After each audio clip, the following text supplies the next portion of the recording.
Hey guys, welcome to the channel. Today we're going to be doing some testing on my CT5-V Blackwing with the JLT intake. But before we do that, I've got to finish up two more cars and then I can get to that. So you guys are going to join me for this. I'm finishing up a 5th gen Camaro. We did supercharger upgrades and flex fuel, and I'm just finishing it up on E85, seeing where that lines up. And then I'm going to dyno a different Blackwing just because it's pretty cool and I want you guys to see it. Now, the car I'm about to show you is this 2015 Z01 with our Stage 5 package on it. It's actually a pretty cool car, and one of my favorite parts is the lid. This is the Kong lid that has these massive bricks in it. The cooling is phenomenal. It helps make a lot of extra power. It helps keep everything at that power. It's wonderful. And of course, we've got our friends at RotoFab here that make a wonderful intake, headers, ported blower by Kong as well, and our cam package. On pump gas, this made 688 rear wheel horsepower. I actually backed it back down to the 677, and then we're gonna let it eat on E85 here. Got a wild chop. Now we just swapped the fuel over to E85, so we're gonna let that ethanol content come up and then dyno it. See, it's steadily raising here. Or going down. I don't know what's happening. I don't know why it's going down. It's supposed to go the other way. Actually, I do know why it's going down. When this starts up, the DSX auxiliary pump primes. And so that takes what's in the tank and shoves it to the front. And then the gas that's in the original fuel line eventually works its way through. So you end up having a shot at E85 to purge that line, and then you have normal pump gas make its way, and then it's gonna come up and everything's gonna be E85.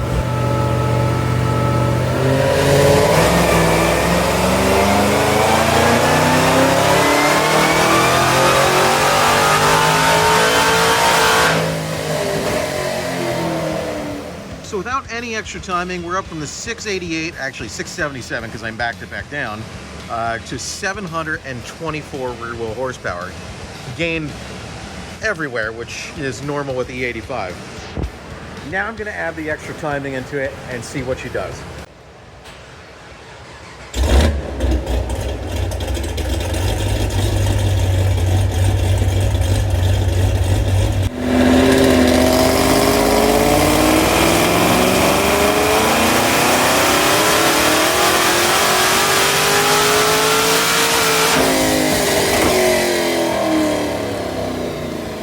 So what you can see is that we did gain. It's a nice little gain over the purple line, nice clean gain, and it's making 743 rear wheel horsepower now, and that's over this guy. Let's see, close all but this and that. And that is the difference between hot E85 and hot pump gas on this particular car. So now I'm taking the long walk over to the other shop with the other dyno. That's right, CSP has two dyno jets. And also has Justin's bed right here. This is where he sleeps. And on the other dyno, I have a Blackwing. You saw it in a previous video. We added a DSX low side fuel system because despite our best efforts, it needs more fuel.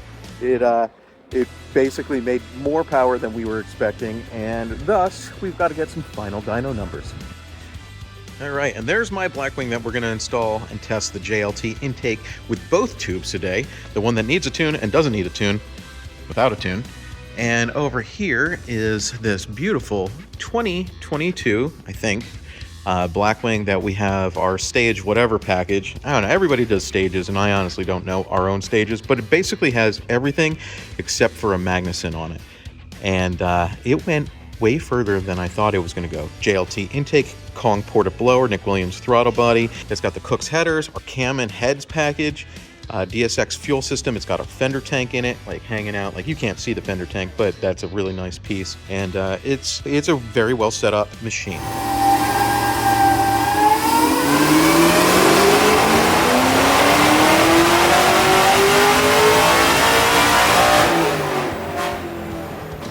833 rear wheel horsepower. That's really, really awesome. The fueling was cutting out before without the DSX, but now it's back. 833 with a stock ported blower. That's actually really, really impressive. For those of you who saw one of our previous videos with the Hennessy car, the Hennessy had the Magnuson, and this with the factory blower beats that. So that's, I think that's pretty cool. We're gonna give ourselves a pat on the back, although the Magnuson probably will outperform this because of the cooling factor. While that 833 is really awesome, the truth is that it only lasts for a small period of time before heat soak takes over. So getting down a quarter mile, by the end of it, you're not at 833 anymore. You're probably not even close just because of how much heat is generated then. Now it's time that we do the nuts and bolts of this video. I got this JLT intake. I went to cspracing.com and it says that this is supposed to be a 20 horsepower gain. We're gonna put that to the test and we're gonna actually see if this makes 20 extra horsepower, if that's accurate, if it's misleading, or if it's just blatantly false. And then we're gonna do something that we're not supposed to do and put the 5-inch tube on without a tune and see if that makes any power as well. So with that said, it's time to put it on the car and get it on the dyno. Magic. Unboxing this bad boy, one of the big things that you're going to notice is you get two different tubes. That's right, a bigger tube, this was the tune required tube, and then the smaller tube, which is the stock tune, should work just fine. You get an airbox, filter, all that good stuff, and 3 different couplers. Oh boy. This factory intake is, it's a little weird because it's like a 135-degree angle to get back here. In fact, we made, you know, a tube for the Magnuson with a 103. And it's got a pretty big cut here, extra clearance space over the fan, and, you know, it seems like it could definitely be improved on, and that's what we're going to see today. So the tools that you're going to want to get for this is going to be Phillips head screwdriver. Flathead will help too. I have a 7 and an 8 that's going to be used for the hose clamps, 10, 11, and then I have a Torx 20, T20, and, you know, some other little stuff to help out, but that's what you need at minimum. And if you can, get yourself one of those Christmas tree removal tools. Otherwise, these guys, if you put them in under the Christmas tree fitting and turn, it tends to help a little bit, but don't be upset if you break it. Just zip tie it then if you do.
So now that I got the factory airbox out, that was actually pretty easy for the most part. I mean, the Christmas tree fittings were a bit tough. I didn't break any of them. Justin said I was going to, but that's why he sleeps on the bed outside and I get to have a nice luscious bed at home.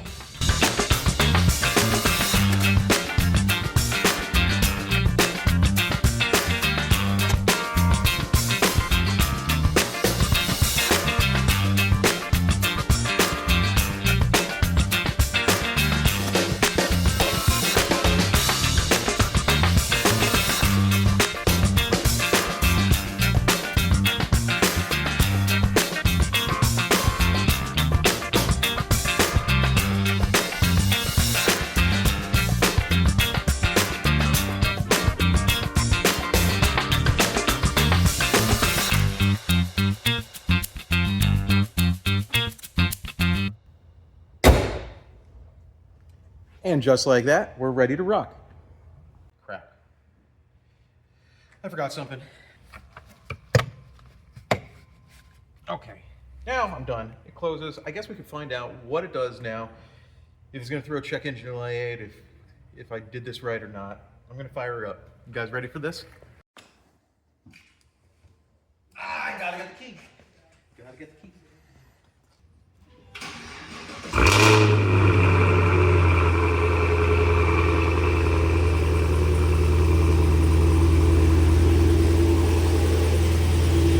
I have no check engine light. I'm actually pretty happy about that. Because every once in a while, like if you power on while you're doing this, it's gonna come up with a mass airflow fault.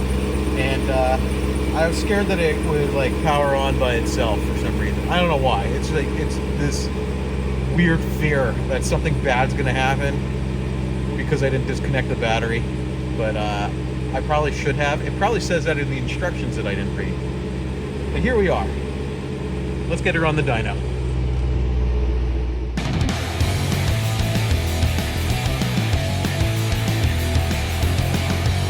All right, so moment of truth. Are we gonna see 20 horsepower? I would like to see at least 15 rear wheel horsepower in order to say that the claim is confirmed.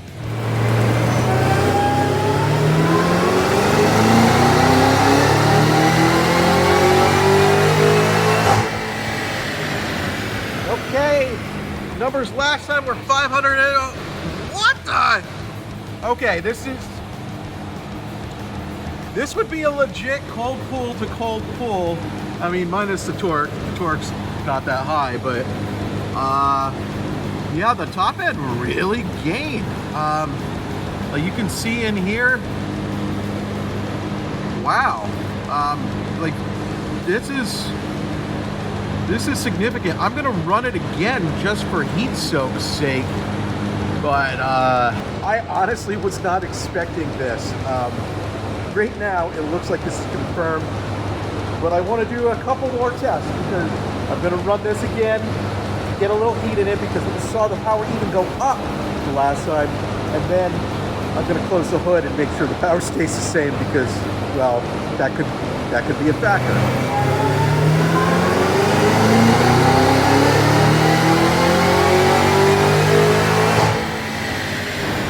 I'm pretty sure I saw the same numbers. In fact, it did a little bit more, just like it did the last time. It ended up having a little bit of a gain getting warmed up. So yeah, that's honestly, that's pretty impressive. Now let's close the hood and see if that changes.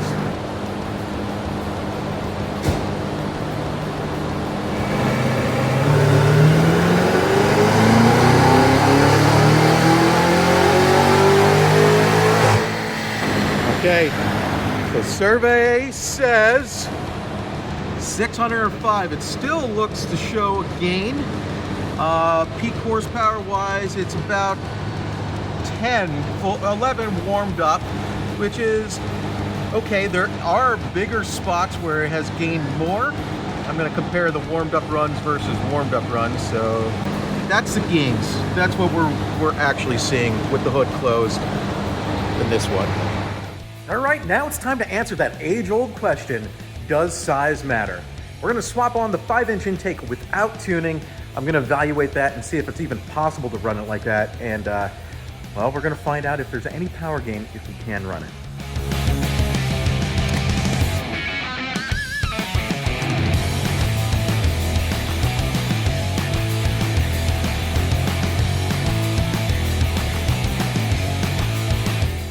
So for the larger one, they actually give you this crazy coupler to go from the larger pipe down to the stock throttle body. That's very nice. And then they give you one to go to a 103, so that's also really nice.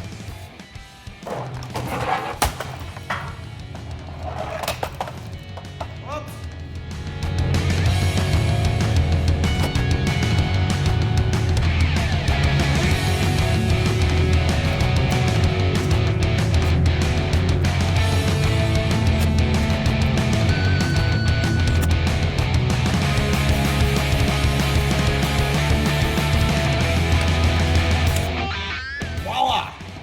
Time to dyno again.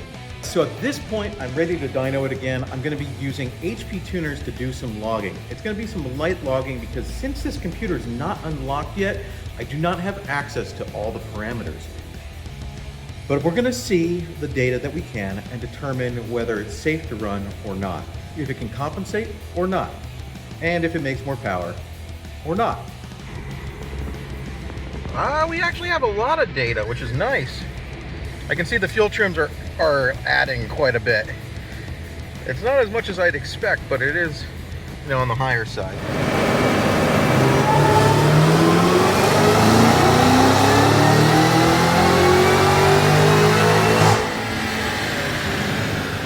So it looked like it gained just about everywhere. I'm gonna compare it to a little bit cooler of a pull just to see. Definitely down low it gained. And there's definitely some spots up top that it gained really, really well. Coming in at 623, peak seems to be about the same, but all through it, it's, you know, it seems to be raised. In terms of the tuning, it seems to be about a 10% difference. Like when I look at this, you're gonna look right here. When I go through the RPM band, it looks like it's correcting about 10%, maybe a little less over the factory tune. So that's, you know, not bad at all. I am seeing a little knock retard, but there is a learn factor on these things, so it kind of self-tunes. So I'm gonna run it again for good measure and then close the hood, just like last time.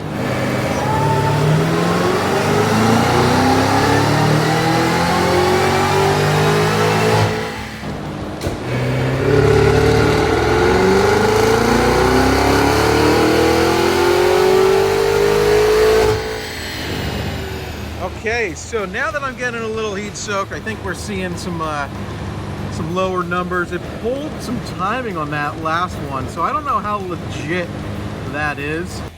It could be that tune required is certainly a thing. Like we're seeing, well, I can't see the individual knock retard, but I am seeing total knock retard coming up on not one, but all the pulls with the tune required intake, so I think that is, you know, part of the issue. So for data's sake, I reinstalled the no tune intake and wanted to see if the knock went away.